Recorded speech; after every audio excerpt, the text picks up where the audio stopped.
Sperm count ಕಮ್ಮಿ ಇತ್ತಪ್ಪ ಅಂತಂದರೆ ಏನೆಲ್ಲ ಮಾಡಬೇಕಪ್ಪ ಅಂತಂತಂದರೆ ಅವರೇನಾದರೂ ಒಬ್ಯಾಸಿಟಿ ಇತ್ತಪ್ಪ ಅಂದರೆ ತುಂಬ ದಪ್ಪ ಇದ್ದರೆ ತೆಳ್ಳಗಾಗಬೇಕು. ಆಮೇಲೆ ಅವರ ಊಟದಲ್ಲಿ ವಿಟಮಿನ್ಸ್ ಇರಬೇಕು, ಮಿನರಲ್ಸ್ ಇರಬೇಕು, ಆಮೇಲೆ ಬ್ಯಾಲೆನ್ಸ್ ಡಯಟ್ ಇರಬೇಕು. ಅದ್ರ ಜೊತೆಗೆ ಹಣ್ಣು ಹಂಪಲು ತರಕಾರಿಗಳು ಕೂಡ ಇರಬೇಕು. ಅದ್ರ ಜೊತೆಗೆ ಅವರಲ್ಲಿ ಏನಾದರೂ ಹ್ಯಾಬಿಟ್ಸ್ ಇದ್ದರೆ ಅಂದರೆ ಕುಡಿಯೋದಾಗಲಿ, ಸಿಗರೇಟ್ ಸೇದೋದಾಗಲಿ ಅಂಥವಿತ್ತಪ್ಪ ಅಂದ್ರೂ ಅವನ್ನು ಅವಾಯ್ಡ್ ಮಾಡಬೇಕು.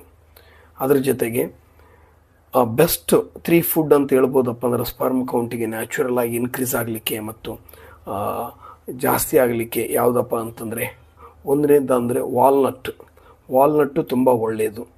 ಅದು ಆದ ನಂತರ ಎರಡನೇದಪ್ಪ ಅಂದರೆ ಕಡಲೆ ಬೀಜ ಅಂದರೆ ಶೇಂಗಾ, ಕಡಲೆ ಬೀಜ ಎರಡನೇದ್ದು. ಆಮೇಲೆ ಮೂರನೇದು ಏನಪ್ಪ ಅಂದರೆ ಪಂಪ್ಕಿನ್ ಸೀಡ್ಸ್ ಅಪ್ಪ ಅಂತಂತಂದರೆ ಯಾವುದು ಕುಂಬಳಕಾಯಿ ಬೀಜ. ಇವು ತುಂಬ ಒಳ್ಳೆಯ ರೀತಿಯಿಂದ ನಾರ್ಮಲ್ ಬರಲಿಕ್ಕೆ ಸಹಾಯ ಮಾಡುತ್ತೆ ಸ್ಪರ್ಮ್ ಕೌಂಟಿಗೆ.